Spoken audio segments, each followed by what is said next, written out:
Hello, everyone. Welcome to the Sacred Self-Worth interview series. I'm here today with Queen Bliss, Lori Harder, and I'm so excited to have you. And I would love for you to introduce yourself to the audience for those of us that don't know who you are, what you do. Oh boy. Okay.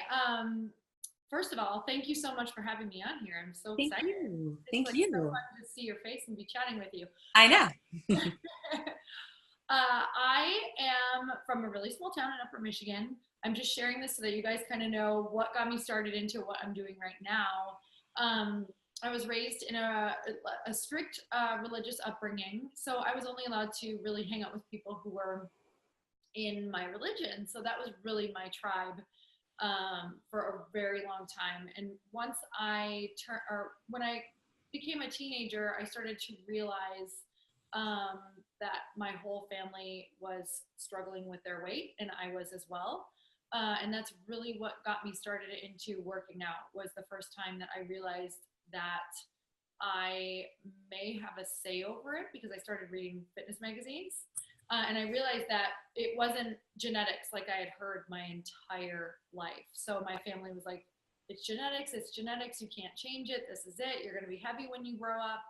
And everyone was really depressed and just really, it was hard for my family. So that's what I had heard my whole life. It's going to be Yeah. hard, weight is always going to be a problem. So I started begging my mom to buy me fitness magazines, and I would read all these articles, and I was like, but we're not doing what these people are doing. Like, they're eating like this and they're working out all the time. So that's really when I started to move my body. And not only did I notice that my body would change, but also mentally, I noticed at such a young age that when I would move my body, I wouldn't feel as anxious or depressed because I dealt with massive anxiety and panic attacks as well. Because I watched my mom have them, I watched my sister have them. So I remember as a teenager getting my first one after I realized what was happening to them. I couldn't believe it. It was just like that, right? When you realize they're having a panic attack. I must have panic attacks. Insert panic attack. Like, Yeah. boom, boom. So that's how I started working out. And then as I got older, working out just became such an important part of my life that I wanted to be able to help other women shift how I had shifted. But what I was finding when I got into fitness and training people later on in my 20s, I found that it didn't matter how much I would work them out if they were not changing the way that they were thinking. If we couldn't change the way that they were thinking, I could work them out every single day, and nothing would happen. So that's really when I started doing mindset work and built it into my programs. And I got so interested in it because I was still having panic attacks at this time. Now, mind you, it was lessened and I had less anxiety. Mhm. But what was happening is I noticed that I had taken myself as far as I could go with working out. I needed serious help with what was going on with the anxiety. So that's when I personally as well started doing self development, self help work. Really started working with people who were doing a lot of different mindset work at the time. And for me, it created such a shift again that I was like, oh my God, this is what these women need. What am I doing? Like, I'm working them out all day telling them like these workouts are going to be the thing that's going to help with their mind. But really, we also have to just go to town on the mind. Like, Yeah. I started to realize I could just do the mindset work and self-love and spiritual work, and they wouldn't even need to work out to create a shift in their life. It's like Yeah. the process follows because we're such spiritual beings having a physical experience that if we can have a really good spiritual experience, a really good mindful mindset and mindful experience, that the body is just going to follow what's going on internally. And that's when my whole business model, my whole idea, all of my work shifted, because we're just not going to get any results without doing those things. So now that whole path brought me to what I do now, really overcoming my own personal obstacles, and wanting to give people the tools that shifted my life. Because if you would have asked me when I was a teenager or in my early 20s if I would be doing what I'm doing now and having an event and writing a book, I mean, I literally would not have believed you. I was that person who was like, no, I'm stuck. I get panic attacks. I'm anxious. I'm fearful. My genetics, my story, my past, my blah, blah, blah. It was just like, I was the person that leaned on all of those things and believed it to my core that I was stuck because of Yeah. it. So figuring my myself out, getting completely unstuck, feeling completely free now for the most part. Don't get me wrong, I still have anxiety for sure. In fact, it's pretty strong today thinking about something I'm doing coming up. Which is why I'm so glad this is perfect timing. Life is always working out in your favor, even when Right. it's not. But that's really what has brought me to this moment. Yeah. Was self-worth ever something that was discussed in your upbringing, or when did you realize like this concept of self-worth, valuing yourself, accepting yourself? How did that come into play? No, that was absolutely not talked about growing up. That was a foreign concept to me for sure. So self-worth, when did that happen? I think it's really incredible how journeys kind of like it's piece by piece, right? Right when you think you have it, you realize that you're missing a piece. Yeah. It actually came later for me because what happened is I never got praised when I was younger for doing different things, like as far as like achievement, because I never achieved anything because achievement was not important the way that I was raised. It was it was all about bringing people into our religion. So like college was actually kind of frowned upon in the congregation that I was in. And it was because you wanted to be serving in a certain way. So for me, it was like, we weren't achieving physically. We weren't achieving. Do you know what Yeah. I mean? Part of like doing things for the church and the Bible and bringing people in. So for me, when I realized later that in my 20s that achievement equaled attention and achievement equaled love, because what would happen is when I would win a fitness competition or when I would do well or when I started to look more fit and people would notice, it was like, oh, when I achieve, people notice me. And I would have gone through my whole life feeling not noticed. Yeah. I'd gone through my whole life not achieving, thinking I couldn't finish anything because I could never complete anything either. I'd never learned how to complete anything. So these were the stories that were going on in my head. So self-worth was actually a piece that happened after my like realization that I was addicted to achievement. So self-worth really came in like my 30s, like probably 30, 31. I started to like really play with this idea of, whoa, I'm addicted to achievement. And how can I just learn to love and value myself without doing all of these things? Like, how can I do both? Because I still love to achieve, right? I love it, but to not be addicted to it and need it to love myself. Yeah. So what is your definition of self-worth present day? What would you call that? My definition of self-worth is accepting yourself through every phase of your life. For me, it really goes back to knowing that no matter if I achieve or not achieve or don't do anything good for the rest of my life, I'm actually still loved. Mm-hmm. I'm actually still a part of something that is only made of love. I believe that we're all energy and we're all one. We're coming from the same exact thing. So when I really look at that, it's like we're made from love. And we are the second that we were even put here, placed here, have a soul, we're loved. Like, ultimately, it's kind of that. And it's a mind-blowing concept. And some people are going to be on the other side like, okay, that sounds absolutely nuts. Yeah. But when you can sit with that and when you can understand that this life isn't necessarily even about achieving. It's about how much are you willing to, or how open are you with spreading your own love? How open are you with helping people out with just sharing love, being loved and sharing love? Like, that is a mind-blowing concept to think that is all that we're here for.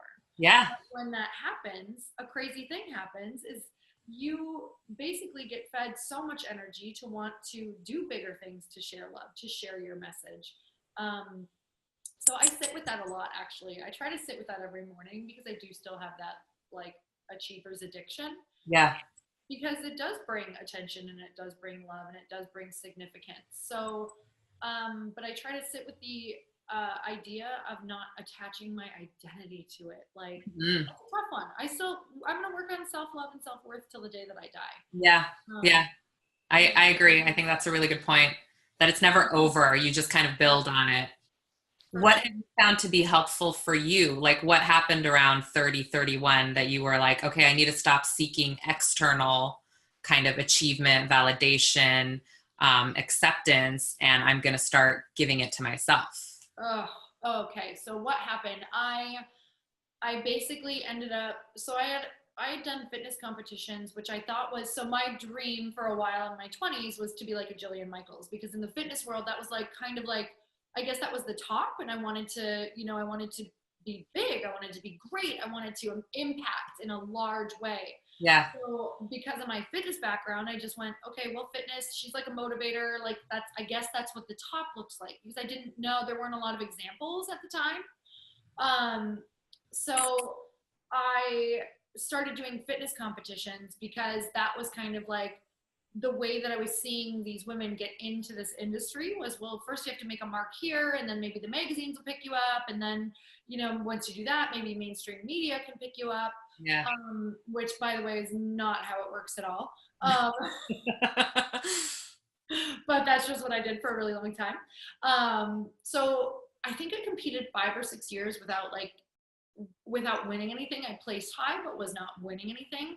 So finally, I think it was like at 31, I ended up like breaking a world record, and I won 3 world championships in 1 year. Like that has never happened. Wow. And something also happened with that I can trace it back to why I won.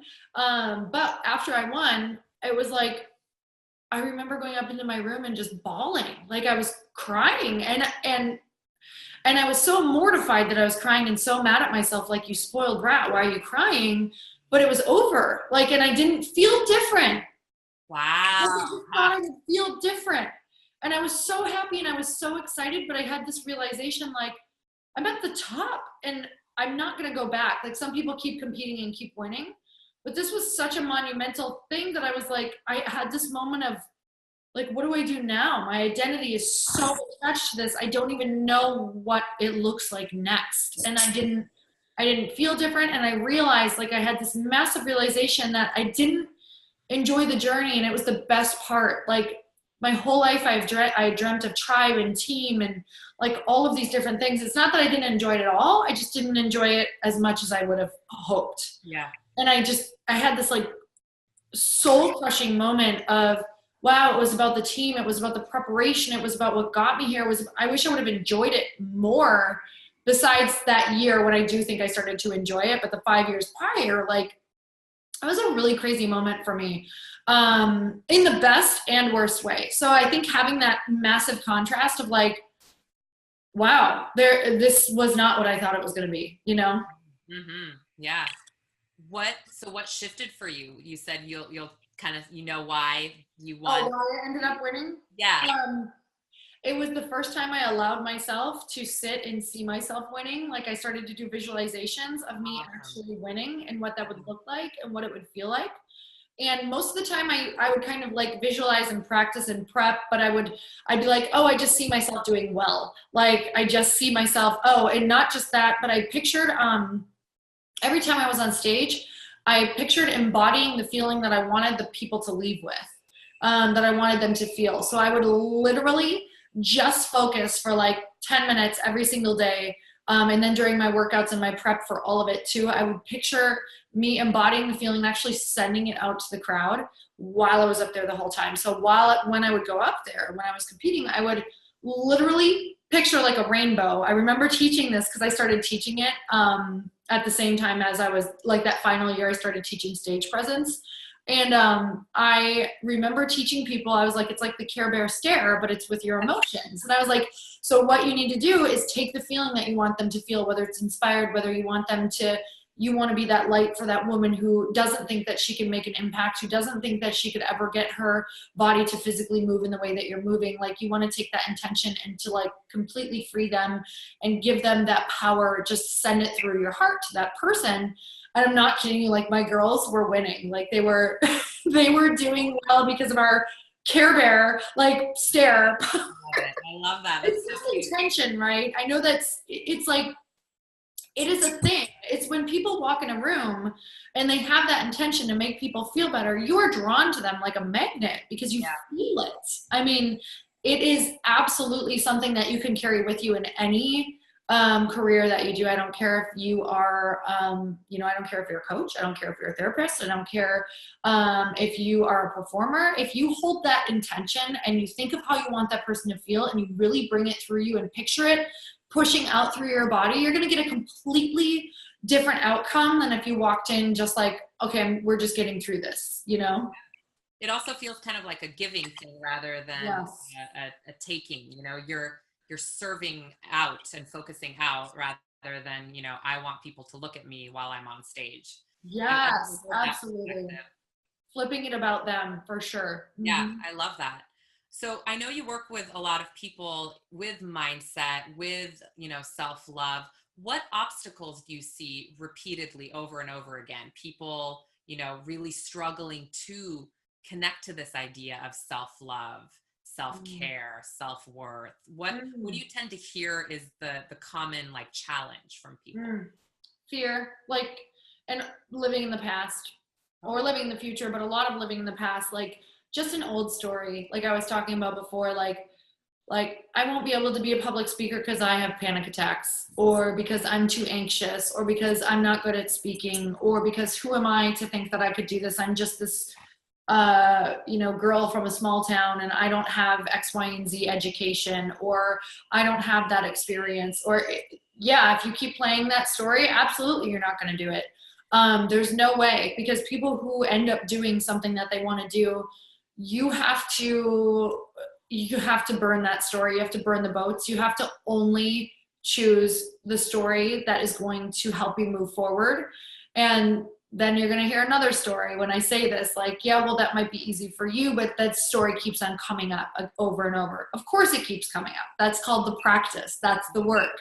Yeah. So every time it comes up for me, because let me tell you, it comes up for me every single day. Like, yes, it's less than before, but not even necessarily, because when I go to new levels, right, a whole new story comes up. Definitely. And it Yeah. feels the same way as it did 10 years ago. I just now know what it is. Like, I know that any single human can choose to tell themselves a story that is going to help them get through or is going to keep them stuck. That is Yeah. all that it boils down to. And we can continue every time the stuck story keeps coming up. We can choose the new one all over again. And there's a few things that obviously we can do to move you into that new story even more. Because what can happen is if you're just sitting on your couch and you're trying to shift yourself to think of this new story, it's probably not going to really happen or stay with you, because your environment is really powerful. So if you've been telling yourself that same story in your living room every night at 6:30, or you're trying to lose weight and you're like, okay, I'm just going to think of this new story about how I'm not going to go to the fridge at 6:30 or 7 when I start getting bored. It's not going to work. Like, you got to shift your environment. You got to go out for a walk and start building on that more positive story. You have to start picturing yourself in the body you want or up on stage speaking.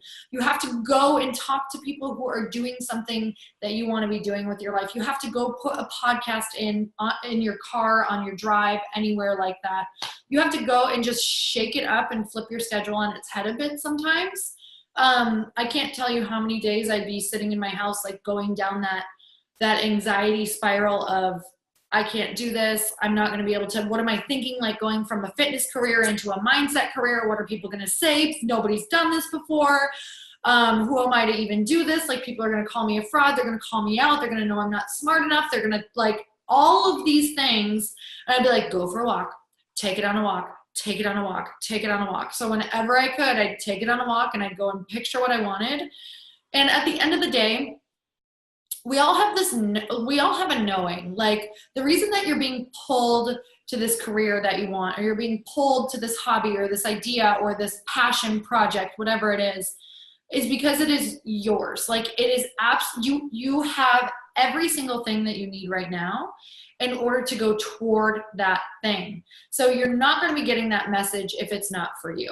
And the thing is, it's not going to be told in as powerful a way if you're being gifted with this pulling, as you're going to tell it, because it's pulling you because you have to go through and figure out the tools that are going to work for you, because you're then going to turn around and teach them. And the tools that you're learning and the tools that work for you and the way through is going to be a way that resonates only with the people you're going to be talking to. So it's like the way that I'm talking right now may not even be resonating with the people who are yet to follow through on their dreams.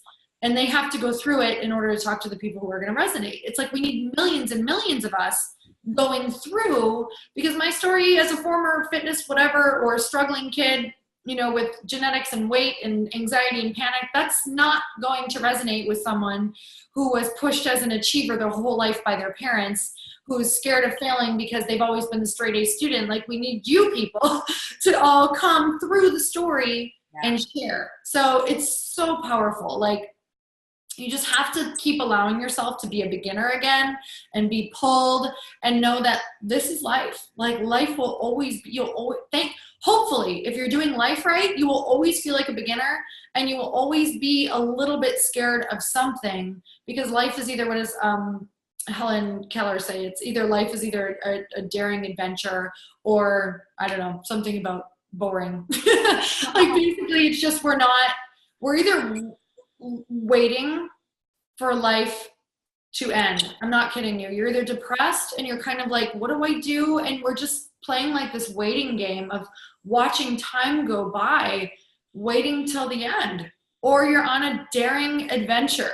And there's no real in between, I've learned talking to people. Yeah. So I'd rather not wait over here and be depressed and hope that something happens or hope that I feel better.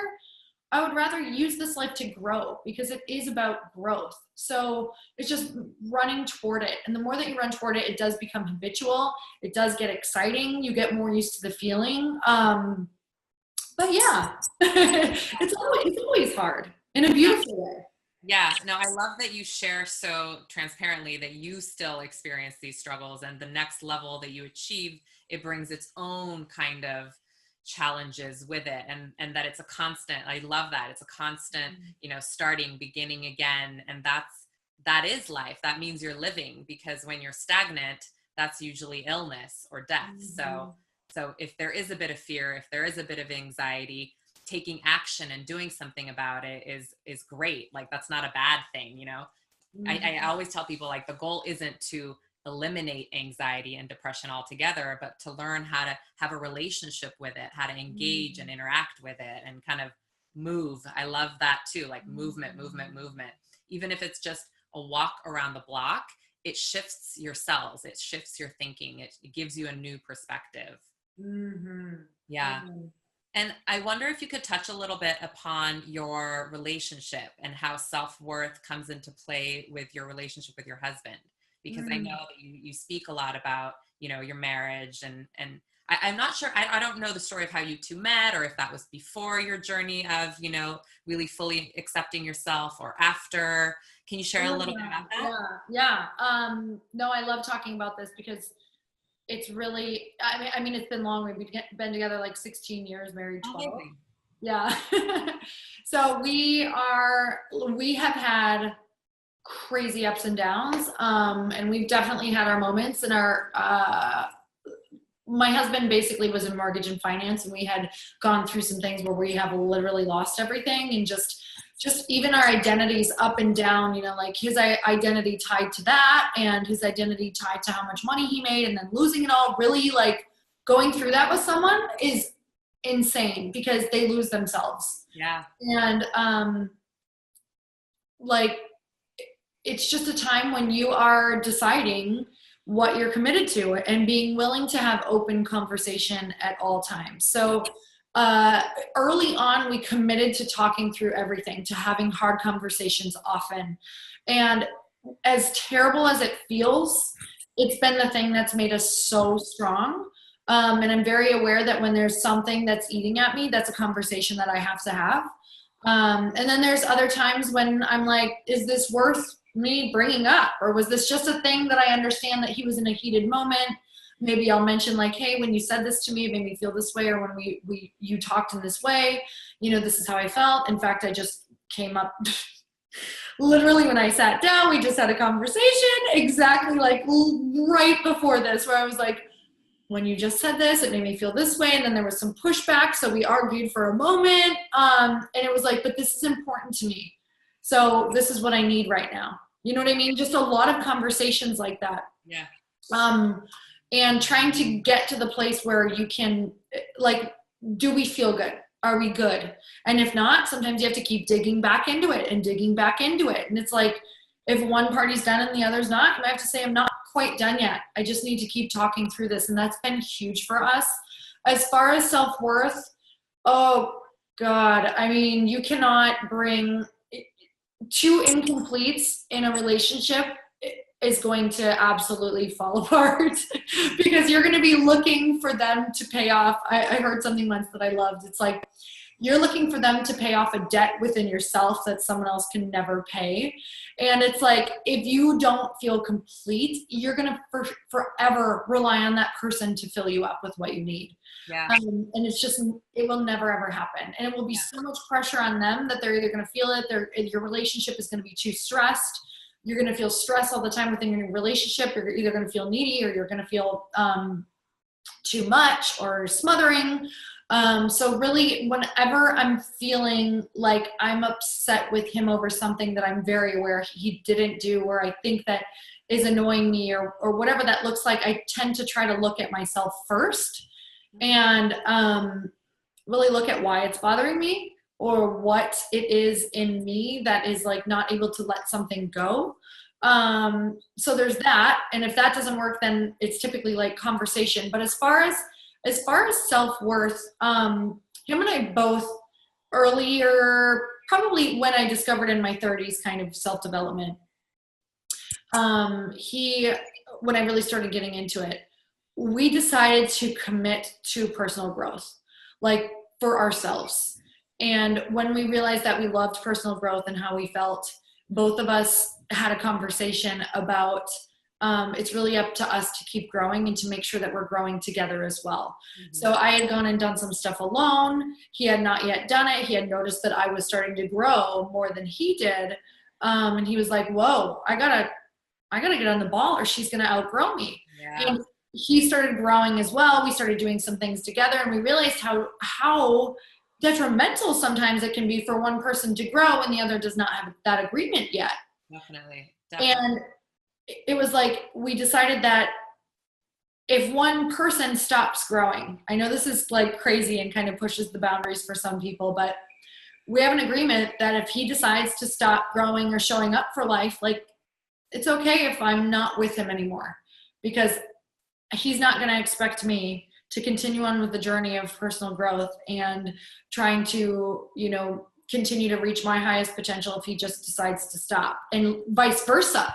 Yeah. So this is not just a me conversation. This is vice versa. So, and it's not that if you're having a hard time in your life, you don't get like a year pass or whatnot. You know what I'm saying? If you're going through something challenging, that does not say, oh, you're sick or you're going through an illness or your family or your mother or someone passed away, or that's not what we're saying. We're saying that point where you just have decided to say, I'm tapping out for now. Yeah. So we have a commitment to, because we want that for each other in our lives, to personal growth and together growth. So if I have something totally way out there that I'm like, he may not be on board for, I'm going to ask him to come along anyway and say, will you just humor me on this? I know this seems really crazy and maybe it's way out there, but this is something that I just want to dabble in for a bit. Will you at least come and check it out? If it's not your thing, I will at least be happy that you checked it out. So it's not that we always have to do things together. It's just we're always giving each other the opportunity to make sure that we're at least somewhat parallel within that growth. Because we're aware that if we're not fulfilled, if we're not fulfilling our dreams on our own as well, we're just not going to show up to the party complete. Definitely. And that's not going to work. Definitely. Yeah. And I love that, like, speaking your truth and communication.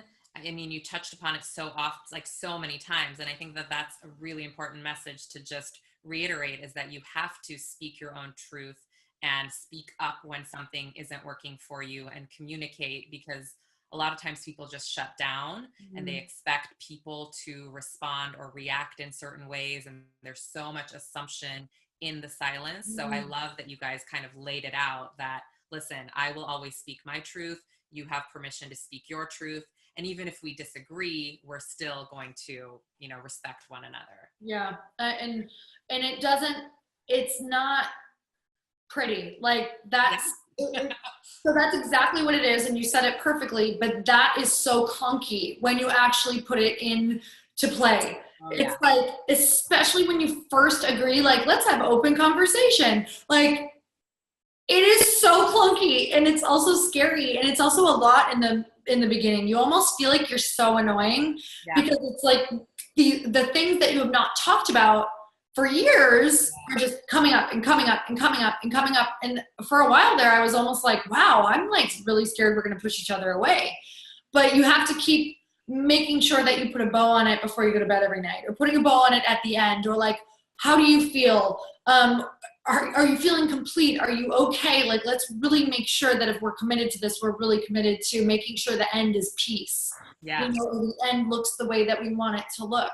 Yeah. And it's not going to feel that way every day. Some topics are going to take a lot longer to get through, but it's like continuing to check in to make sure that you have the continued commitment to keep checking in and get through whatever it is. Because man, conversations are all over the place. They're heated. They can be emotional. They can be up and they can be down. But it's like, even in the beginning, I used to run away. Like I would legitimately run away. Like I would get in my car and leave the conversation. I'd be like, screw you, like leave. Because I was just over it, right? I was like, I'm done with this. And he's like, if you leave again, like don't come back. That's what he told me one time. He's like, if you get in that car and you drive away and you leave this conversation, do not come back. And he was serious. And I felt it. It was the first time I'd ever felt it. And I was like, oh, he's serious. So I got in the car, pulled out to the very end of the driveway and put it in park. And I was like, okay, this doesn't count because I'm just at the end of the driveway. So I pulled back in and I was just like, he's so right. It was this moment in my life where I was like, this isn't working anymore. Like running from these conversations, trying to prove a point of like, well, I'm just going to take my love away from you if you hurt me. It doesn't work. Like it's not serving either party. So stay in the fire, like stay in the fire. It's transformative. It burns away the old way of your relationship, and it stings and it singes and it's terrible, but it's leaving this new space for new communication. So stay in it. It's beautiful. I love that. I love that analogy. That's awesome. So just to kind of wrap things up, what would be your top kind of tips for people to either put into practice, things they can do, things they can tell themselves to really kind of connect into themselves so that they can connect to other people from that kind of clear space? At the end of the day, the more you can be, the more your life is going to flourish. For a lot of people, they may not even know what themselves look like. Mm-hmm. So if that's you and there's a part of you that you know is waiting to be reclaimed, like maybe it was like your little kid version of you. Maybe it's the wild woman. Maybe it's the wild guy, whoever we're talking to right now. Maybe it's that intellectual person that you've been hiding and you want to have these incredible conversations. I would get really clear by sitting. For me, you have to sit and get quiet to ask yourself questions. So even 5 minutes, even 2 minutes can be really impactful in the mornings of just what is a part of me that I've been denying, that I know if I brought it in, like that's when I feel my best, is when I'm that fun person or that outgoing person or that wild person or that more intuitive person, or that, you know, when I'm more in play, I'm way more connected to myself. And then once you figure that out, what is that person that you are wanting to, that part of you that you're wanting to reclaim? Just ask yourself every morning. And it might take a week, it might take a day, it might take a month, but you're going to come up with one thing that is you, that feels like when you are this way, it's your essence. And what are the things that make you feel that way? So if it's play, obviously you need to say, what is the most like impactful thing that I could do to make myself feel like I'm playing or like I'm having fun? And you need to schedule that into your life so that part of you can come out more. And what happens is once you access that part of you, you can then bring it into your writing. You can bring it into the boardroom. You can bring it into your relationships. And the more you that you are, you magnetize yourself. You magnetize your life. You're going to lose the tribe that doesn't like it. It's going to be perfect because they make room for the ones who are all coming in for you. Definitely. And again, that process sounds so sweet and pretty, but it's very complicated. But man, if I can tell everyone who's listening to this one thing, go through the clunky, go through the fire, go through the pain, because what is on the other side is mind-blowing beyond any life that anyone could possibly describe. To feel like your authentic self and to feel connected to who you are, because at the end it's like feeling connected to who you are is feeling connected to source and to your creator, because that's who you were created to be. And when you play out the role in your life that you were created for, that's when you essentially feel most connected to the reason why you're here, and when all of your answers can come. So the more authentic you that you can be, no matter what that looks like, just be so fully you that your life will completely flip just by doing that one thing. I love that. I love that. And I love that you keep, saying it might be clunky, it might be messy, it might be painful, but the other side is just, to use your word, bliss. Absolutely. Yeah. And I know you have something really exciting coming up. I would love for you to share with the audience. Ooh, yeah. So I have a book coming out. It is called A Tribe Called Bliss. And it's all about connecting to your tribe, because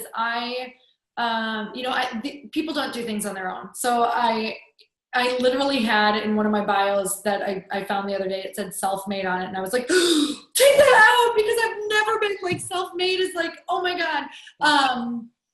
Because everything that I've ever done is because I've been able to connect with someone who's helped me, or wisdom from another person, or reading books or podcasts or events or conversations or connections. And what I want to show people is that it's not, you can create a tribe, a chosen tribe that is going to support you and elevate you to the next level. And a lot of people do not know how to do that. And it's literally the scripts on how to do that. It's what to look for. It's how to grow yourself so that you can actually be the person who can connect into these bigger tribes, and you can support and sustain this long-term growth into connecting into bigger and bigger tribes of people doing the things that you want to do. So it's literally a book of masterminding, where in masterminding being you're connecting into your tribe and you're meeting every other week, whether it's on Skype or whether it's on the phone, but you're creating these lasting connections and learning how to have these conversations that access a deeper part of the whole group. And it's led basically week by week. So you're learning a lesson through my life. It's kind of funny. I like to intertwine just all the funny things and all of the, even the traumatic things that have happened in my life, and pulling that story out for you guys to teach lessons. And then you guys go through it as a group with the questions, accessing parts of yourself and your story that you haven't accessed before, and going through it together. I love that. It's funny. First day one of, becoming a therapist, we were taught we are relational beings. We are in relationship. We learn about ourselves through relationships. We serve others. We show up, for ourselves and for other people. It's all in relationship and connection. So I love that, because that's such a common thing that I know I hear a lot, is people wanting to build communities, build tribes, feeling alone, feeling like they know where they want to get to, but they don't know how. So I know I'm personally very much looking forward to it. Oh, yay, good. Yeah, definitely. Thank you so much, Lori. I really, really appreciate it. I've been following you for a long time, and I just love your messaging and your energy and your generosity. And I'm really grateful for you being a part of this. So thank you so much. Oh, thank you so much for having me. I loved it. Awesome. Thank you so much. And that is it for today for the Sacred Self-Worth series. Thank you so much for joining, and stay tuned for more. Bye. Bye.